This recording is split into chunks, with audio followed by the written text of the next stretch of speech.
Hello everyone, I'm Chuck Duncan and I'm going to be your physics teacher this year.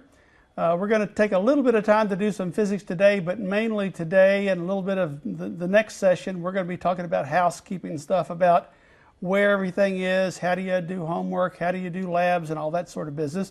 So it's my least favorite thing to do, and probably is yours too. You probably are nice and relaxed right now watching this, waiting for just all pass. Anyway, what I want to do, kind of get you squared away on how this all works today. I do want to start off by talking a little bit about why you're here, though. First of all, people have been doing physics. We know they've been doing physics for as far back as people have been around.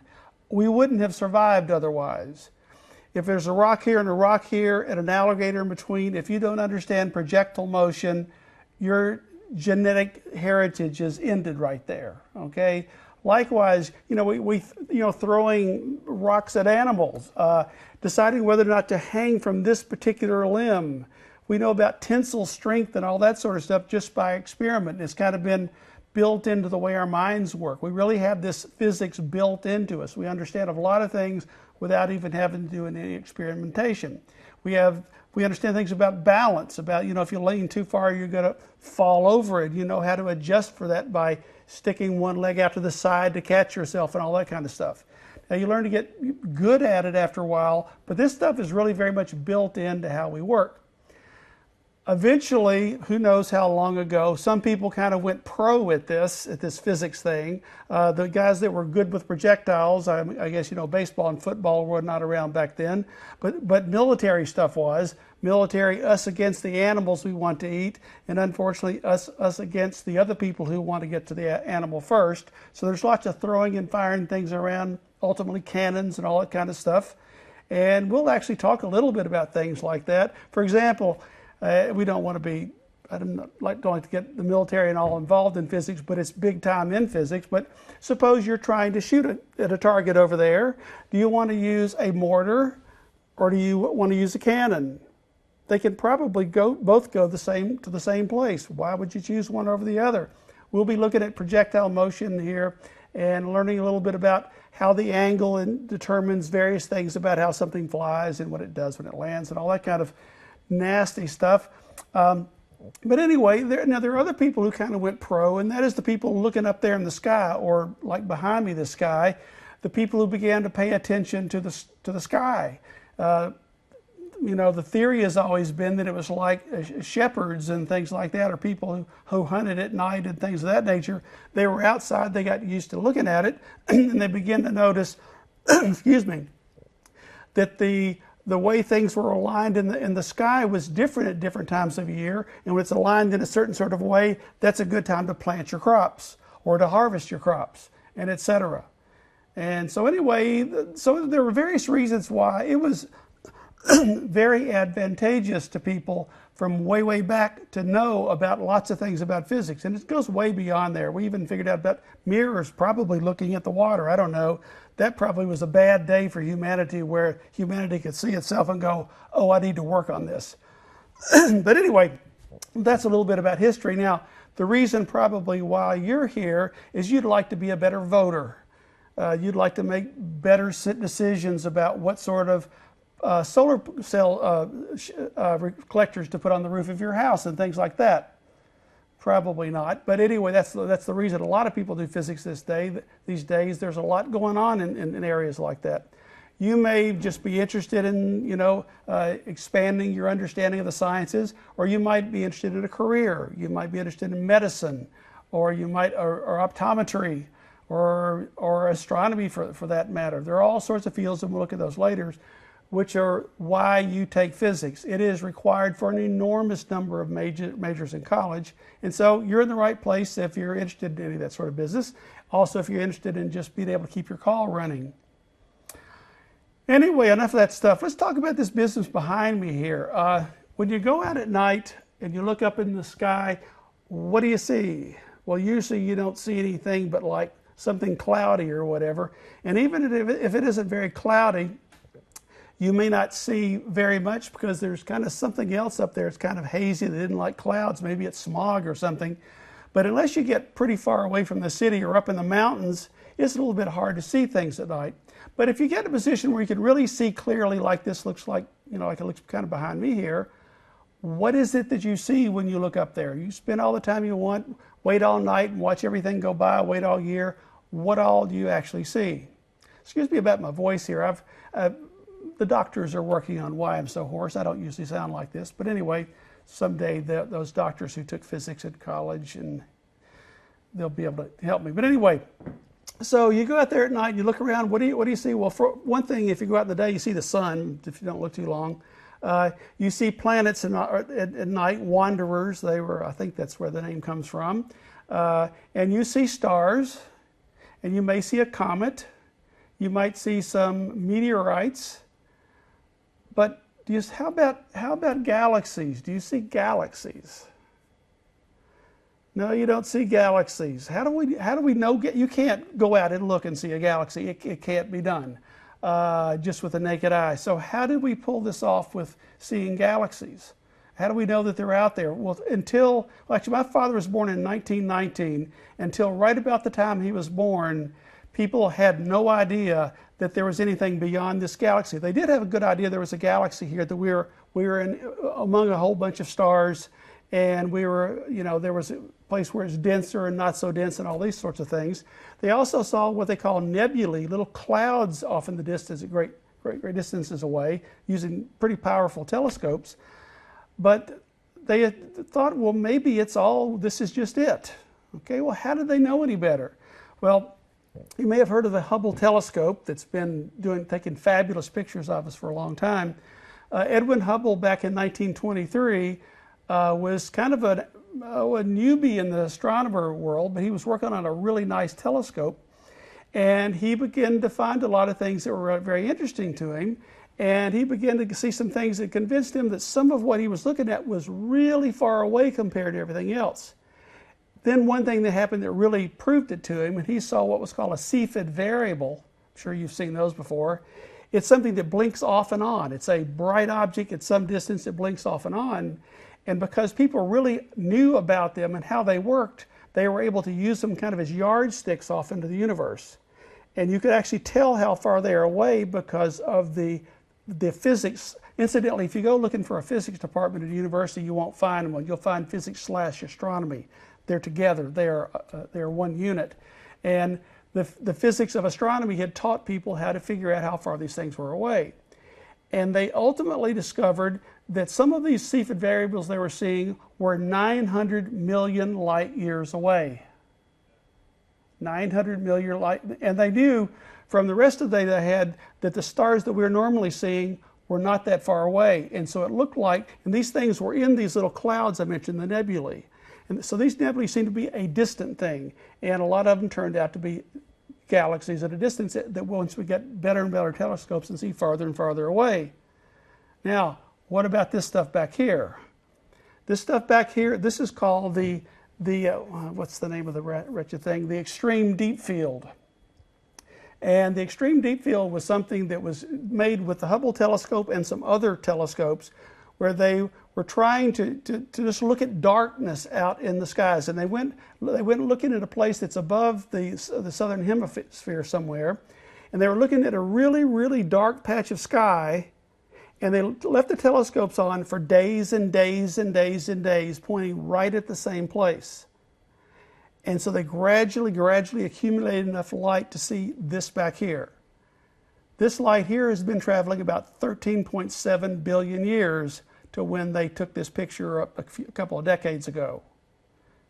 It's something in the neighborhood of 13.7 billion light years away from us. Now you think, how do they know this? Well, I have some links to this on the website. I'll show you in a minute, where you can check on this, and you may or may not choose to believe it. You might think, I think I can do better than that. You could go study and do a better job. But as far as we know now, this stuff seems to be that far away. He not only found that, but he also found, by studying something called redshifting, that the universe appeared to be expanding. And that is something that's all the rage in studying in astronomy these days. And actually, is it accelerating? And there's all this dark matter going on, which seems to be kind of a brake on the whole system, and on and on and on.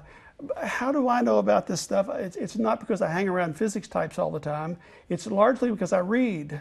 And one of the things you can do is just read online. There's tons and tons of great stuff about whatever science you're interested in out there on the internet. And I'll be giving you links to things like this from time to time on all sorts of different subjects throughout this course, because you can get to know a huge amount about medical fields, biological fields, whatever, just by looking at some pretty fantastic sources online. So anyway, that's a very long rant about that, but I hope that you find that relatively interesting, and I'll show you those links here in a few minutes. Okay, back to that business about we were doing some housekeeping today.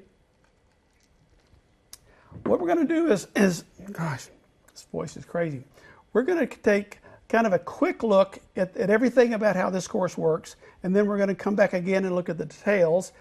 This is probably going to be something that goes longer than your class period, and if it's time to wander off and come back and watch it later, that's fine. But anyway, I'm going to kind of lay it all out there for as long as it takes, and you might have to watch it in stages. So anyway, let's go ahead and have a look at it. First of all, where is the course? Yeah, there's just me so far. Well, you have already found that there's a website because you had to click on a link to see this, or somebody did. There's a notebook, which you hopefully have, but maybe not. But if you don't have the notebook, you got at least enough information sent to you by email or whatever, so you got this far. But there is a notebook, and that notebook has a number of different things. It has a Start Honors Physics Here page, which is extremely important because it tells you all the things you need to do to work your way through this course. It has a syllabus in it. And you'll see that in a few minutes. It has printed copies of your homework, more on that later. It has a lab guide in it and some labs. See those too. It has the only practice exam you're going to get. There's a practice exam for the very first exam and none thereafter. I just don't have time to write extra exams. They take a long time to write. But anyway, there is a printed copy of an ebook that I've created. It's barely an ebook, but anyway, I don't know what you'd call it. It's an ebook that you'll use in Chapter 1 and Chapter 3 for part of the time, and you'll see that here later. And then there's a printed copy of something called How to Succeed in Physics. Now there's probably some other stuff in there too, but that's really kind of the basics of what's in there as far as I know at this moment, because I haven't assembled it yet. Okay, let's have a look at this course website and not stop looking at me for a while. Oh yeah, let's see, wait a minute, nope, don't wait a minute, never mind. Okay, all right, here's the website. We're going to have a quick look through this thing.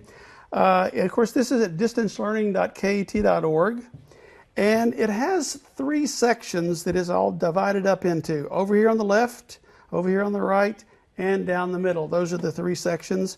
And you're going to find that they kind of appear and disappear as you interact with it. For example, we're going to look at a thing called a book here in a minute.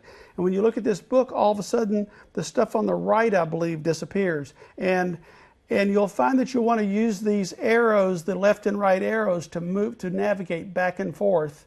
Once you go someplace, you can use the left arrow to go back to where you were. And you'll get the hang of this as you use it every day. So let's go ahead and have a look. Over here we have this administration block, and there are 2 things in it, the course administration and the My Profile setting. And first and dear to your heart here is the grades. And we have this fake student, at least she looks fake, named Sally Student. And here are her grades. Okay. Now, I want to tell you something about this that's really weird. Well, let's see. Yeah.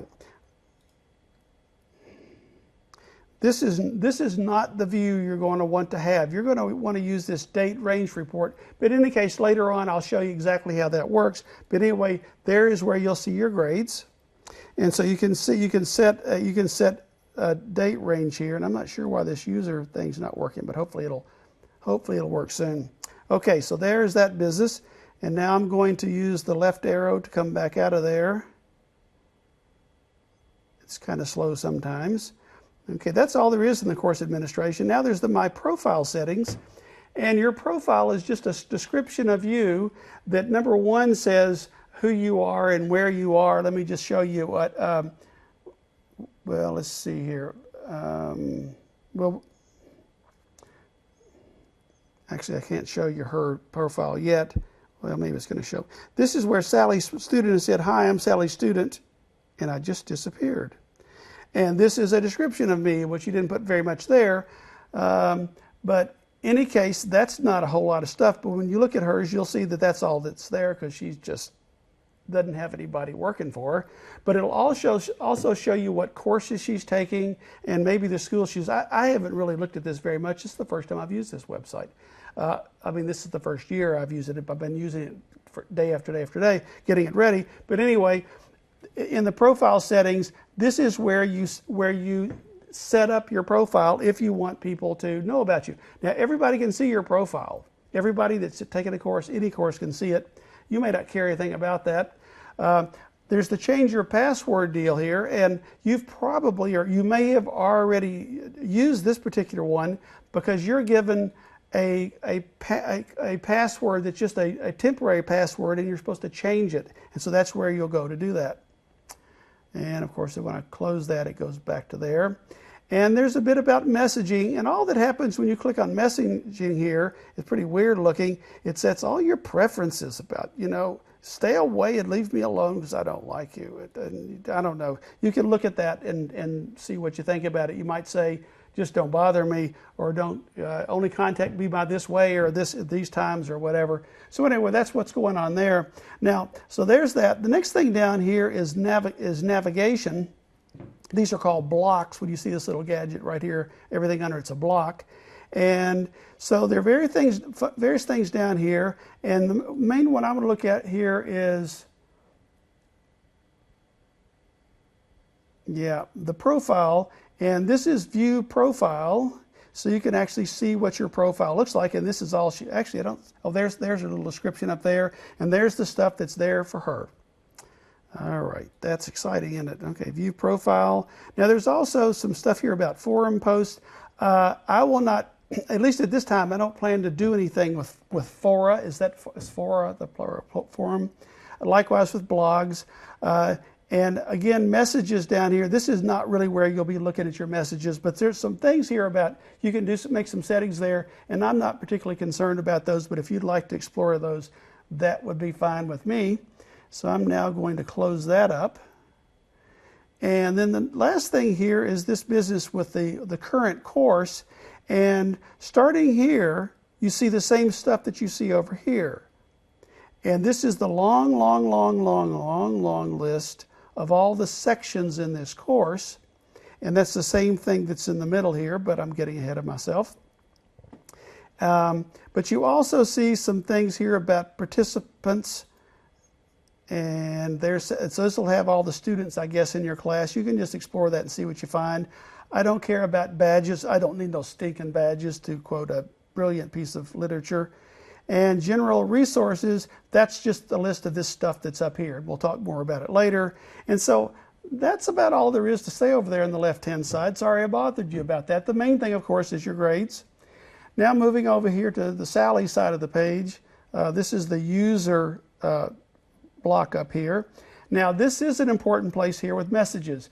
You will definitely need help from me this year. And whether you ask me for it is another matter.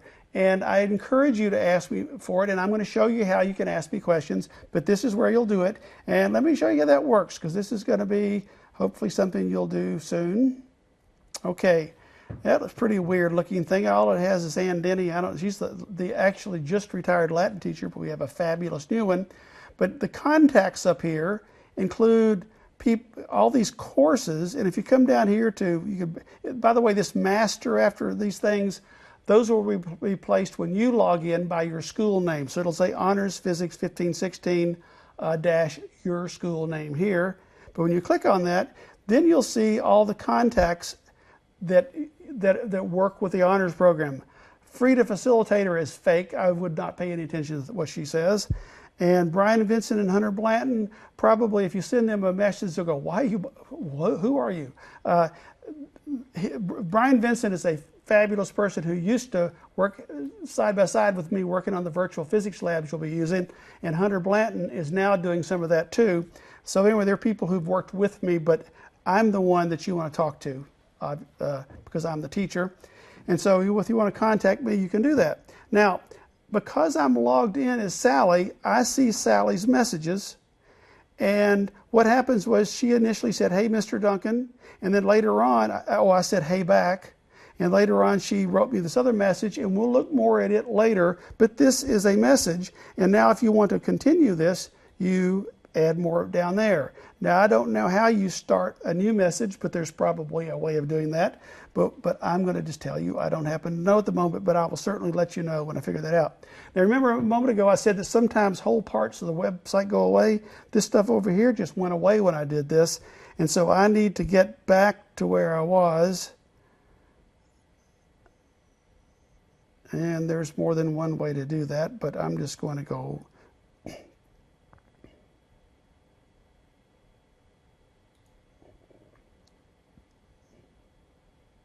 Okay, here we go. So there's the messages. Okay, the next thing on the agenda here, let's see. I don't know about these private files here. Yeah, I don't know what those are for, but if you have any private files, I would recommend you put them there. Okay, but if there's a need for you to have private files, I'll let you know. I just haven't discovered them yet. Okay, calendar milestones. I'm going to show it to you now because this is a very big deal. You're going to be real excited about this. But we're going to look at it more later. But what this is the chronology of the course. Right now, because I have my fake school set up to start on August 12th, it's saying to do what you're doing right now is watch this introduction to the honors course. And then it says tomorrow you'll start on this next thing, and etc. And it says you're going to take a test. And look at this 3-day test. I give really, really hard tests. More on that later. It's not going to be really. You'll never take more than 50 minutes to do a test. So anyway, though, I'll explain what that means here shortly. Okay, but this, you will go to this milestones thing a lot just to see where you're supposed to be when, or you could also print it out, I guess. This milestone here is your target. That's the next thing, and since it's not August 12th yet, it's saying this is the next thing to do, which is start the course. In recent activity, well, you haven't done anything because, so anyway, there's the way that works, and I believe that takes care of all those things. And now to the center of the deal. All right, about the book. Let's just go ahead and look at that sucker right now. I'm going to click on it here, and it's going to pop up. Oh, and actually it's going to be a little bit, the first time it loads, because it's loading pretty quickly. The first time the book loads, it'll take a little while because it's pretty large.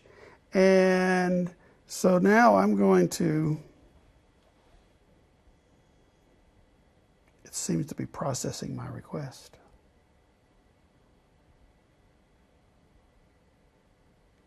Okay, there you go. All right, let's wander down here a little bit. Okay, here's the table of contents. Let's just click on kinematics in 2 dimensions. This is a PDF book. Oh, makes me want to hurl just looking at that. I took a bunch of students to Six Flags Over Georgia about 50 years ago, and I didn't survive the little teat cups thing very well, and they laughed at me, and I really haven't gotten over that. Okay, anyway, this is chapter 3, and we'll be learning about those projectile type things so that you can, get the football to go where you want it to go. And this is just what the book looks like. Okay, so this is your textbook for the course. All right, and I'm going to make it go away. And we're going to come back into, as like so many things here, we're going to come back. I said we're going to be kind of cycling here. Now, here's another thing. I'm giving you the Student Solutions Manual. That sounds insane. And it's going to load. It's shorter. And just let me show you what that looks like. Okay, I'm going to go down to, I believe it was page 16. Now, go back up. Okay, all right. Now, here's chapter 2. Here's problem number 1. Now, you can't see figure 1, and I don't have it handy here to show you, but it's a figure. Just trust me, it's a figure.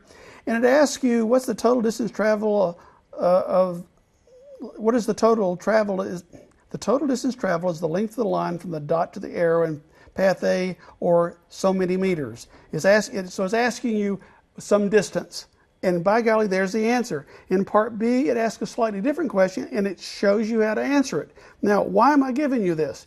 Well, first of all, I want you to see pretty good problem-solving skills, which this thing does a pretty good job of, so you can see that. Secondly, there are 3 more problems that are siblings of this problem that use the same figure, but they ask questions about different parts of the figure. Like instead of path A, it'll ask for path B, C, and D. So you can look at A and learn something from it, and then when you do B, C, and D, you'll be ready to go. So you'll have problems, all 4 problems, but the first one is here answered. Now, let me tell you something that's tricky about this. Not in this problem, because it comes with a fixed figure, but in virtually all of your homework, you'll have different numbers in the homework than your classmates. And it'll be the same number every time, but where this one person had a 7 here, you might have a 12. And so the problem you do is the same problem, but the results you get are different. And most of the time that's the case. Now, of course, the second thing is there's nothing here up to problem 14, so I've only given you a small number of these things solved, but they're fair. There's 15 and 21. So there's a pretty nice little selection of solutions there. So folks, you have it right there. You can just click and go and see if you can get some ideas. Okay. Now here's this other thing here, how to succeed in physics. This probably isn't quite as useful, but I thought I would go ahead and put it there. And it's also a printed copy, will be probably in your notebook. And this, by the way, was actually made by this company, which is a tutoring company. There's a bunch of that stuff online. Some of them pretty unscrupulous, but I don't know anything about these people. But they've donated this to the world, and it gives you some basic things you need to know when you're doing physics. And you can see there's math, there's algebra, there's waves, which you'll be learning about down the road. Kinematics, we're just looking at momentum and all this stuff. So it gives you hints about those various subjects. So you might find that useful. So now, those 3 things will always be at the top of this page, no matter where you are. Even if you're in chapter 15, at the top, you'll find this stuff. So here's chapter 1, the stuff's above it. When you get to chapter 10, it'll be above it. Now, I don't know if this thing will be here or not. That's kind of a Skype-y type thing. More on that later. I'm not sure if it really works yet, but we're going to find out. Okay, so there's that stuff. Now, let's see here. Okay, let's go down here a little ways and kind of see the way the whole thing looks. You'll notice, okay, there's chapter 2 test. And by the way, this chapter 3 trigonometry, this is the second time you'll use that ebook I told you about for that little section right there.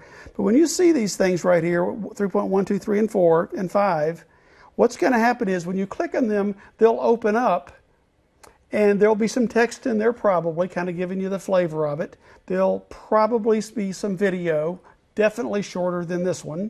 I tried to keep, probably in every chapter you'll have maybe 2 hours worth of video or something in that neighborhood. I don't know. But anyway, this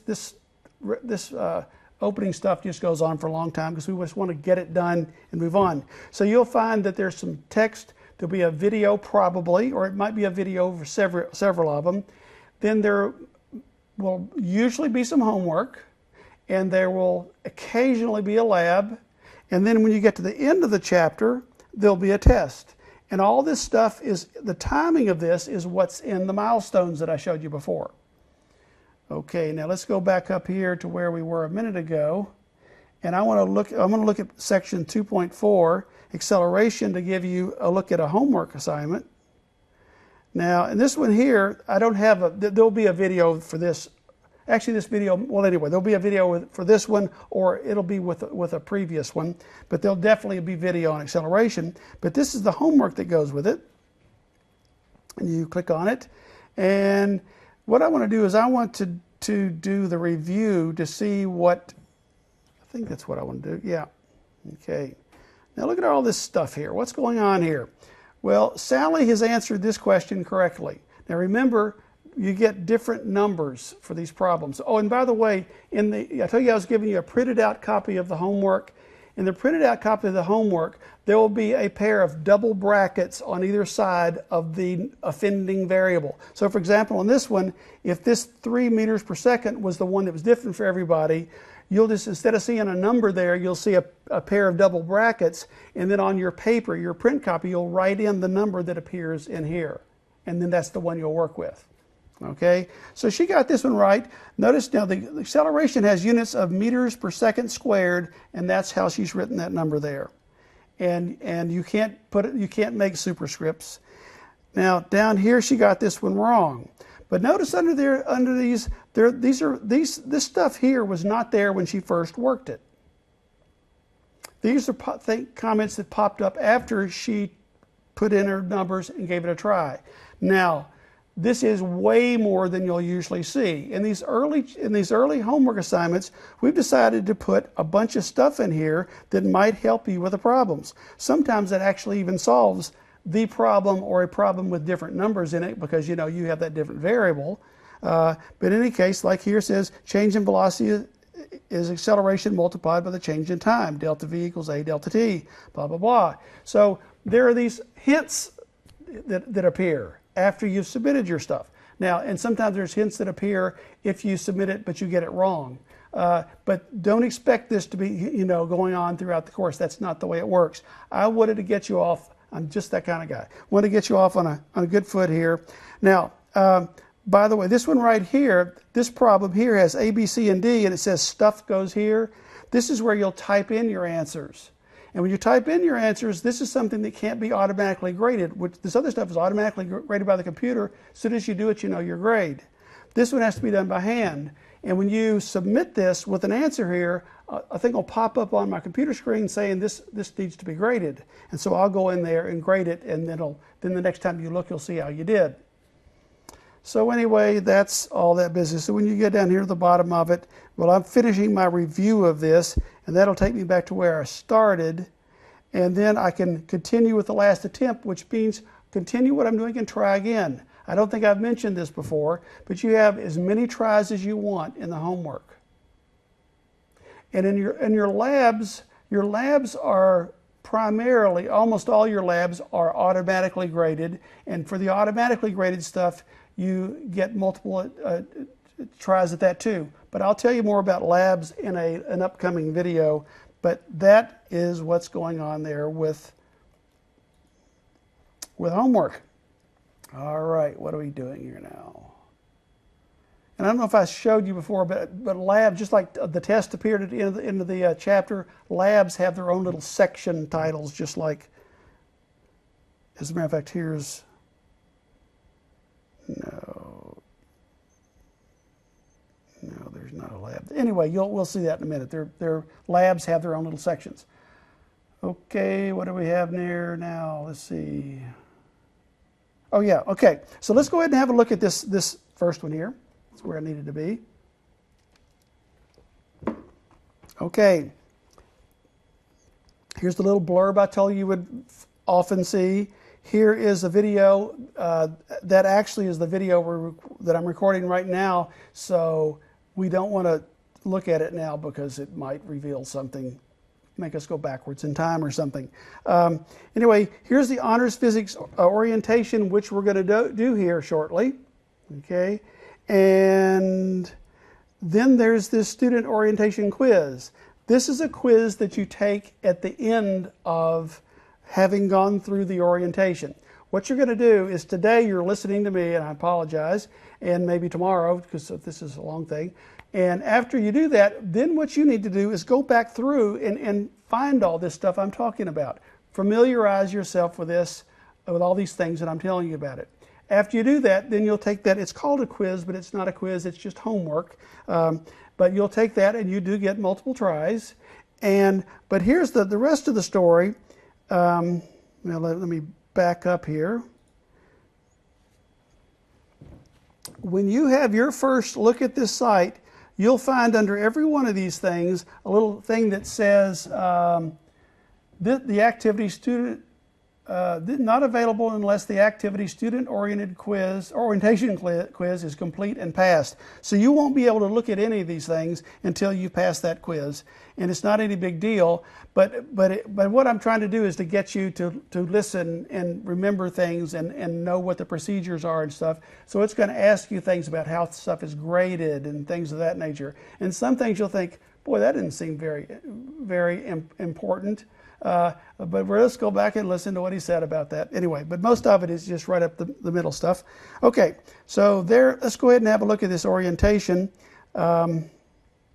And by the way, after you do that, you want to do this how I see myself deal that just talks about your general attitude about life and the universe and everything. By the way, here are 5 links. I told you that I had some links for you to check on if you wanted to know more about, for example, Hubble and stuff like that. But I also have one here about green screen. What is the deal with green screen? And well, that's acting weird. There we go. This business of being able to see the stars back there on this green. I don't know. That's better. So how is it that you can see through this green thing? What the heck is going on here? And why don't we just take a moment to talk about that since we have this little link here. How does this work? I'm standing in front of a green wall. You've all seen this stuff on TV, and it doesn't have to be green, but there is a good reason why it's green. It has to do with our eyes and with cameras and stuff. But how does that work? If you wonder about stuff like that, as you know, you can just go online and find out about it. And it actually turns out to be useful information. I never had any idea in 1989 that I was going to become a TV physicist. I've been teaching on television since 1989. That's pretty scary. I'm 100 years old. Anyway, but it actually comes in handy in life. You get these positions where knowing about torque suddenly becomes a problem. An important, not a problem, it becomes a useful thing to know. And likewise, green screen actually is something that's interesting too. So anyway, if you'd like to know about it, I have a deal about it. But here's what the basic idea is. The camera is taking a picture of everything. That video is going into a computer, and so is the image of my screen and whatever else. Yeah, let me take that back. Yeah, the background. There's an image of the background of all those galaxies back there, and there is the image that the camera's getting of me in the room. Now, there you go. There's the green. Thank you very much. That's Jackson Combs, who is working the switcher there. Okay, so here's what goes on. As the computer is watching the data pixel by pixel by pixel, and when it sees the flesh of my forehead, it says send that along. When it sees my hair, send that along. When it sees that hair, send that along. Ink, green. When I see green, what I do is send that picture of the deep sky. And that's all. It's very tricky to do, but that's all there is to it. It's just scanning through and looking for what color it is. And if it's perfectly green, it says no, give the picture of the sky. And that's why, even though this is not a good match, oh, it works perfectly, doesn't it? See how well it works? It makes me invisible. Okay, Jackson, if you could turn that back on. Anyway, that's the reason why it isn't a perfect match. And you actually have to tune the colors. That's why it's able to do that. So, and if you want to know about that, that's actually pretty complicated. I have a link there to Wikipedia or whatever. The last thing I have down there is the thing about an exciting new technique that could repair the human body like we've never been able to before. That sounds like something you see on daytime television, doesn't it? But actually, it's kind of interesting. And I'll be throwing things at you throughout the year on all sorts of subjects. You can totally choose to ignore them. But anyway, I think it's kind of nice to see what's going on out there. A lot of stuff about solar power and things of that nature. Okay, now where were we? Okay, it's time for the honors physics orientation. The orientation is actually what we call a book. It's a whole sequence of things all linked together, and now instead of the usual stuff over here, it's been scooted down. You see the table of contents of this deal. This is a picture I took on the USS Constitution near Boston with just my iPhone. That turned out just great. But anyway, that's a windlass. They don't necessarily call it a windlass, but things built like this are called windlasses. This may steer the rudder. It may raise sails or anchors or whatever. I don't remember exactly what it was attached to. But anyway, welcome to Honors Physics. And down here at the bottom, I have a list of, just a short list of professions or areas of interest that require a background in physics. And it's amazing. There's things you've never thought of before.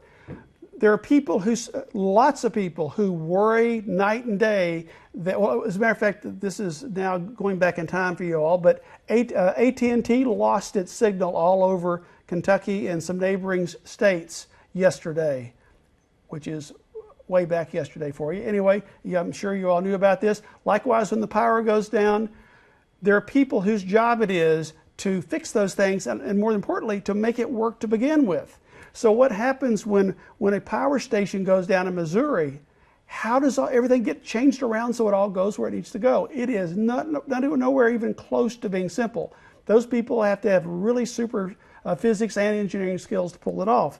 So there's oceanography, nuclear science. My background is nuclear physics, but I didn't stay there long. But anyway, you can see some of those examples there. Okay, there's welcome. And there's whichever version of me you prefer. This is the what I call the shadow selfie. If nobody has coined that term, I claim it.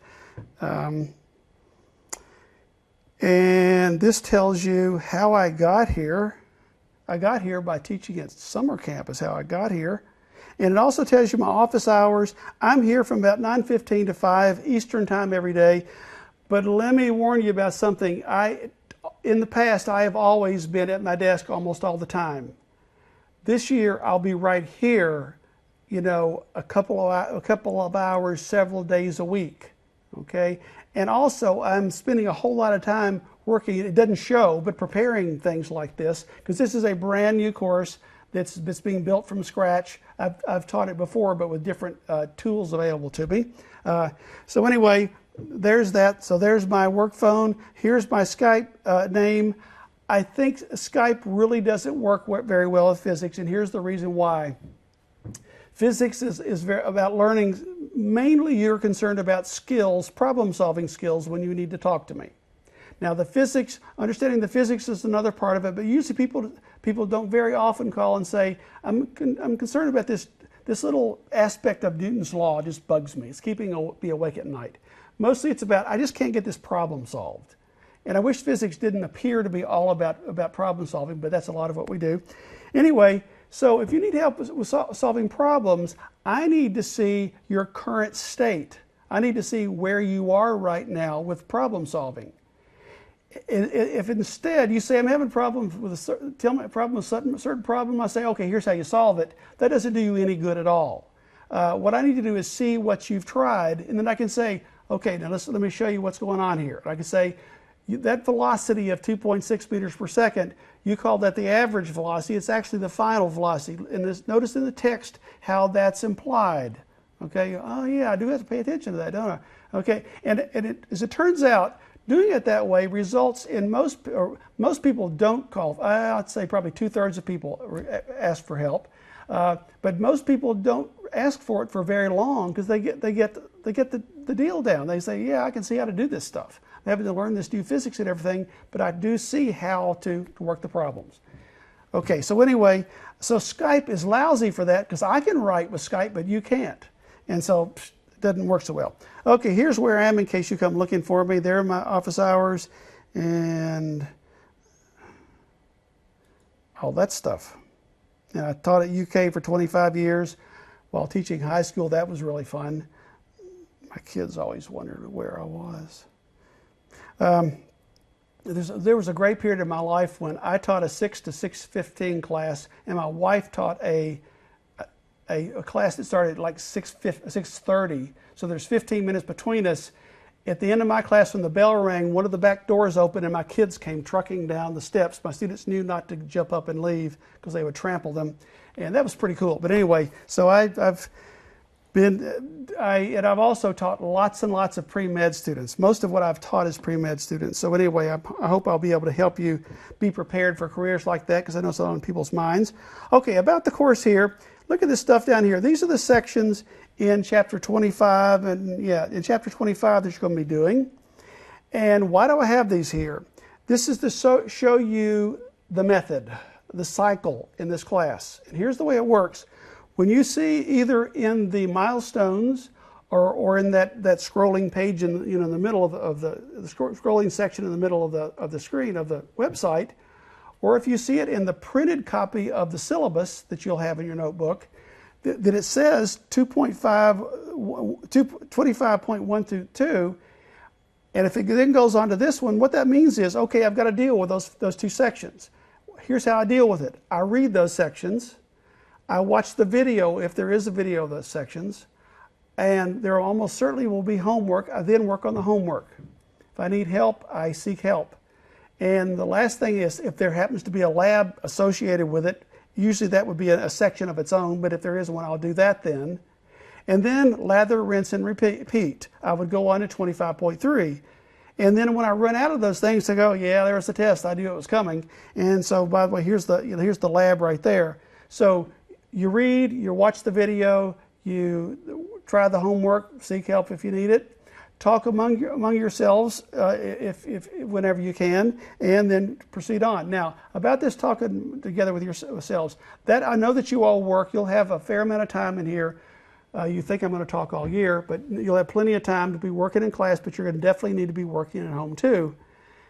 Occasionally, when I'll be Skyping with some people, one person would be asking a question, and honestly, I would hear somebody say, don't worry about that one, we've got that one. I'm going, oh, I don't want to hear that, okay? It's really nice to work together to help each other understand what's going on, but divide and conquer does not work. You saying you take the odd ones and I'll take the even ones, that's a terrible idea. And the reason is you don't really know what's going on until you go through the process of saying, okay, here's this deal. How do I think about this? What do I know? And I'll be showing you about problem solving techniques soon. But anyway, so there is a long rant about that stuff. Okay, yep. Okay, moving right along here to the next section.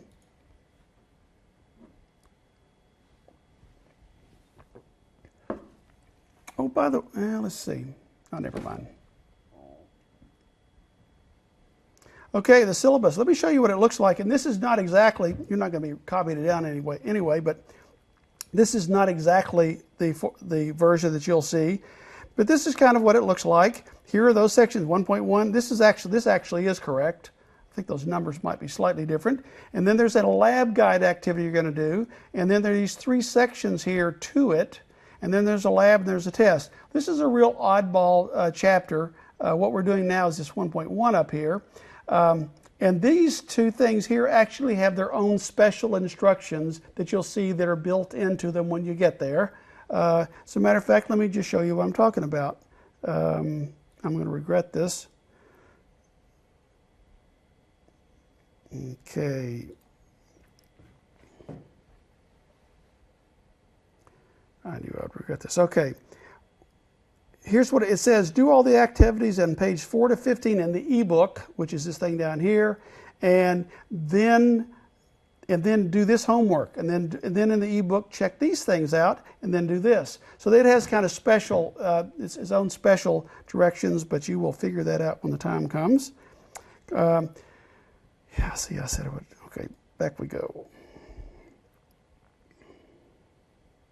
I don't know why this site is as slow as it is, but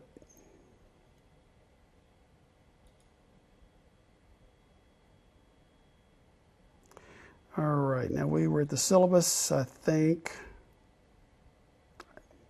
Oh yeah, we're looking at the honor syllabus. Now we got 2 of them loaded. So you'll have a lab over the lab guide, and you'll see what that means. And here's a lab here, there's a test. And then it says all remaining tests. Well, actually, you can ignore this. I need to get rid of that because you actually have it on your calendar.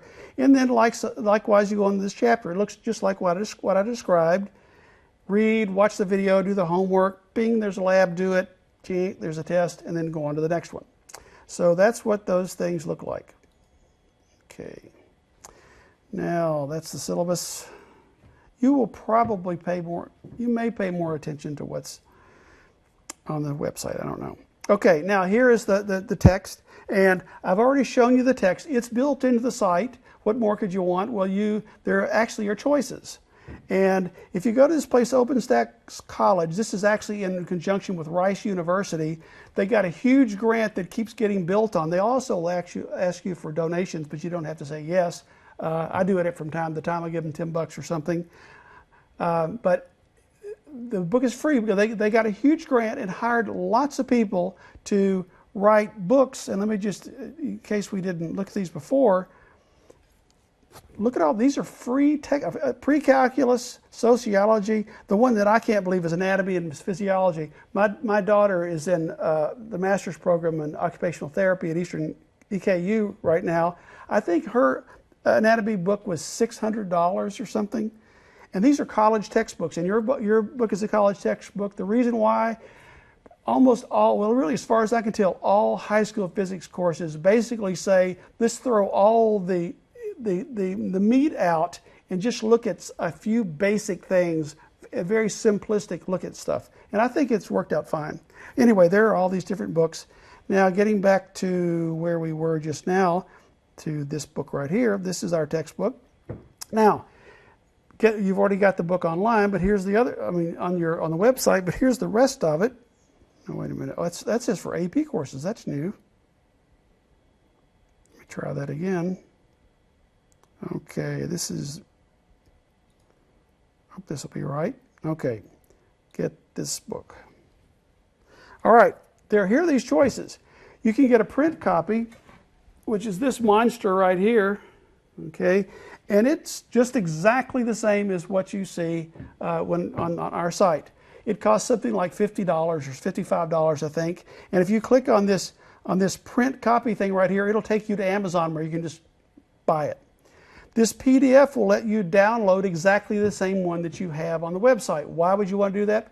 Well, I don't know if you know how to do this, but it's kind of handy. If you want to get this, for example, on your iPad or some other device that isn't connected to you, what you can do is you can download that and send it as an attachment to yourself or to somebody else as an email. And for example, on an iPad, if I open up that email that has it as attached, when I click on that attachment, poof, it just opens on the screen. As a matter of fact, what I'm scrolling on over here is the same thing for the list of stuff I want to talk about here. I just send myself a PDF and just click on the attachment in the mail, and poof, it just opens. Okay, and also for an iPad, it goes right into your iBooks too. But that's how you can get it on your iBook, on your iPad or whatever. But what is really quite cool is this one right here. I wish I could show it to you, but I can't show you an iPad. I can't put that up on the screen here for you to see. But if you click on this, this will take you to the iBookstore where you can buy this. It's $4.99, and it's the same thing as our book except the homework's numbered differently. But that doesn't make any difference because you're not going to use their book for your homework. We have our own. But it has the same information, but it's put together in a jazzy sort of way like you're used to having like in an iPad. Okay, so actually, for $4.99, why not? If you have an iPad, go ahead and grab it. Okay, so there's that stuff. Let's see here. Oh gosh, I forgot some stuff that was so good. You just missed all of it. Anyway, okay, there's the text. And moving back. And like that. Yeah, $48.50 it says, and the iPad's $4.99. Okay, about grading. I'm really happy with this thing with grading. This is not the scale that I've ever used before. I decided to make homework count way more and test less, and labs a little bit more. So homework is now worth 50. You don't care what it used to be. It's 50% of your grade is your homework. Labs are 15, and tests are just 35%. I hope you like that. It used to be 50 for test and 40 for homework and 10 for labs. And so I've upped the labs and the homework and at the expense of the test, and I don't care. But anyway, that's the way all that works, and so that's how your grade will be taken care of. All right. Now, incidentally, what about this? Should we do that now? Can I get to? Yeah, I can get to the grading. Okay, let's talk about the grades now. I don't give you a letter grade. We provide your facilitator or whoever's managing your course can get your grades, all students' grades, off of our website, like I'm going to show now just for you as an individual. And that grade will be used by your school to determine your letter grade. And so I have nothing to do with the letter grade. That will be on the quiz. Okay. All right, so I didn't want to do that.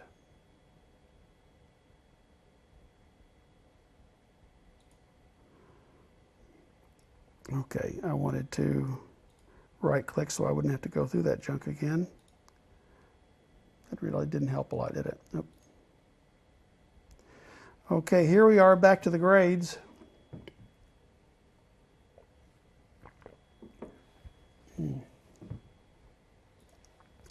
Okay, now, boy, this date range is ghosted. I don't know what's going on here. Let me see if this will. I may have to come back and show you later. August 15. Wow.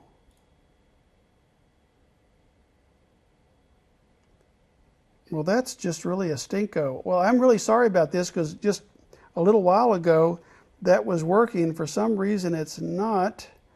Let's see if this won't let me do it. No. Well, I guess that is what we're seeing. Now that I think, okay. Now, here's what's going on. If you do this user report, you see everything in the course. And this stuff down here it shouldn't be there. It'll be gone soon. But you see all this stuff, and actually there's more to it than that. And what's really dumb about it is the percentage that's given at the bottom here is the percentage just for what you've done, which is really not very useful at all. And what's really crazy, as I understand it, parents are allowed to have logins to see your grades, and this is the one that they're given by default, which makes no sense. And so anyway, you don't want to use that. You want to use this date range user report. And what that does is it says, give me my scores over an interval for which I want to see my grades. At the beginning, like if you started on August 12th, then you might want to know what your grades are over this over the next month, for example. So I'll put September in here, and I'm set report parameters, Scotty. And it slowly plots. Okay, so we have a few more things going on there. Here are the percentages that Sally has on all these things. Here's her average of those. Here is her I don't know what that's for, but that's the numeric grades, which doesn't mean anything. This percentage is what you want, and the weighting of this thing is 50%. Here's her lab results. There aren't any test results, and here's her overall percentage down here, which I don't know. I guess there's not enough information here for it to make sense. But you can see that once you get all the grades in here to make it work, this is where your percentage will be for this range of dates. And so when your school needs grades, they will enter those grades, and it'll show you just what happened then. Okay? So that's the way it works. And you can, and by the way, I think if you click on these, it'll take you to those assignments. If you say, oh, I need to improve that grade, you can click on it, it takes you right to it. Okay, all right. Okay. Let's go a little bit further here and see what's lurking. Course spacing, we don't care about that. That doesn't mean much at all. We're getting near the end. Okay, you don't need to worry about that one either. Your profile, you can have a look at that.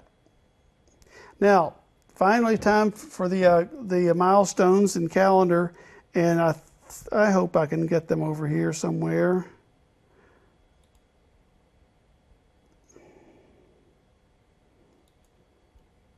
No, I guess I can't.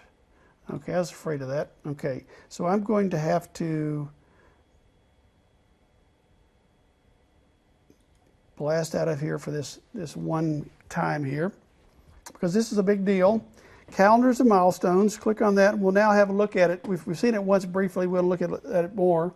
Okay, as I mentioned before, these are the various assignments you have, and these are the dates you're assigned to. Now, this is the way you'll plot your pace through the course. Now, we've also added some midpoint things here. In most chapters, we've put approximately where the midpoint is as far, and usually the midpoint is farther, it's beyond the midday of day, because the things after the middle assignment are harder and they take longer. Okay, so anyway, but notice what's going on here. The introduction is just today, and I'll probably adjust that for, if I can, for another day. But anyway, then you have this deal right here. It's 2 days for this, and then this lab guide video and activity has 3. The simple pendulum lab has 3, and then this test like so. How in the world are we supposed to make any sense out of this? Here's the way this works. There's no way, we don't have the granularity we need to say, put this on this day. This system just doesn't allow for it. Okay? Granularity is, you can see that I have hair, but you can't see hairs. Okay? Yeah, you can see kind of generally within a few days of stuff, the way this system works. It works with whole percentages. So, you know, you need tenths and hundredths or whatever. Anyway, what this means is you need to take this test on this day. That is, you should finish the test on this day, and tests take 1 day. Okay? Now, this thing right here, and I'll try to adjust this thing. This simple pendulum lab really needs to end right over here. So unfortunately, this is not a very good picture of what's going on, but you can kind of get the basic idea of how things pass. But this 3 days on a test is just really a stinko. This one down here has 2 days, and we will try to tune that a little bit better. But this gives you at least a general idea of the progression, and I apologize for it not being better. Okay, now let's see. Let me see if I can go back. I bet it's not going to like that. Well, not too bad. And we want to, we're almost done.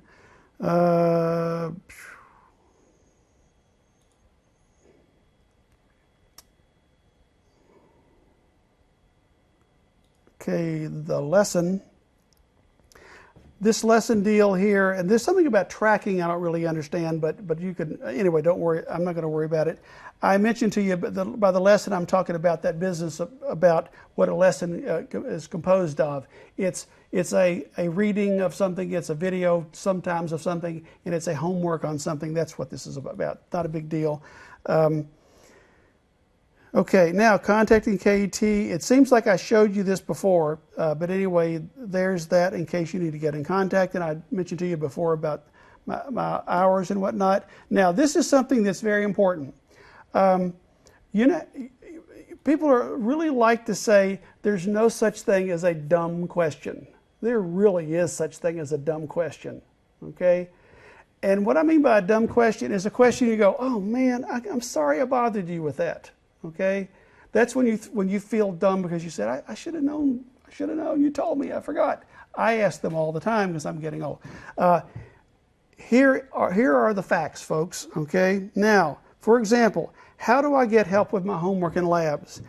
And it tells you here that I expect for you to need help, and it tells you how to contact me, and we have that message service that I showed you before, and that message service will get you right to me, and vice versa.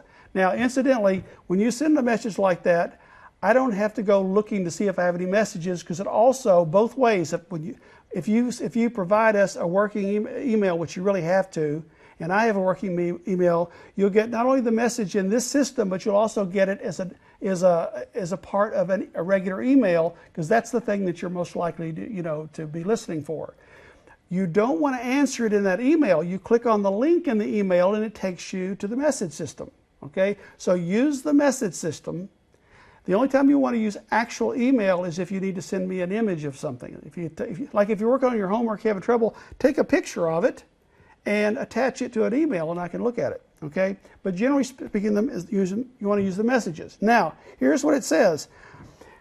You don't want to ask a question like, I can't do number 6. First of all, you need to tell me what problem it is you're actually working on. Number 6 in what section? Well, it's problem number 6 in section 4.5. What I'm showing you here is a good email, a good question. Okay, and so she has, or me, she has given me the text of the question. Why would that matter? The reason you need to copy and paste the text is I don't know what the numbers are you have. So you're working on the problem, you can copy and paste it right out of the website where you saw the problems earlier, and then say I think that each end of the wire will support half a weight. What this is about, it's a tightrope walker. You have it's attached there, and she's standing in the middle of it, and it's asking what the tension is, the tautness in the wire for a person. Notice the little brackets here, 2050. This person weighs 2,050 newtons. A newton was about what an apple weighs, okay? So that walker's in the middle of this wire, standing there, and weighs 2,050 newtons. What's the tension, which is another force in newtons in the wire? And what she's saying is that she thinks the tension will be about half here and half there. And what I do is I say, well, this would be true if the wires went straight up. But when they go out like so, the tension's greater. And I talk to her about that a little bit, and I show her some ideas about doing this. Now, this appears in her box, and she goes, oh, thanks, this is great. And she does the problem. And it also stays there. So the next time we have a back and forth, I can refer her to this if necessary, or when she has trouble, she can go back and look at this and say, yeah, I've had a problem with this sines and cosines deal. Let me go back and review it here. Okay, so you truly can, I'm trying to say, there down here in these facts, there already are answers to questions. And so please try to take advantage of these so that you can save everybody, save yourself time and me time dealing with questions that have already been answered. This business is about what the sequence is, how to see my grades, how to find an assignment, what am I supposed to do when, that's in the milestones. I took an assignment, why don't I see a grade for it? Now, that's something I talked about briefly before. If it's hand graded by me, that part of the grade will not appear until I grade it. But the rest of it, the automatically graded ones will show up. How are my labs graded? You're going to learn about that. It's described here, but I'm going to talk soon about labs 2 different times. How do I get help? We just talked about. And what happens if the power goes out on you. Generally speaking, you'll find that your work doesn't get lost. Okay, I think I've had all I can stand of this. We have technical requirements, student privacy.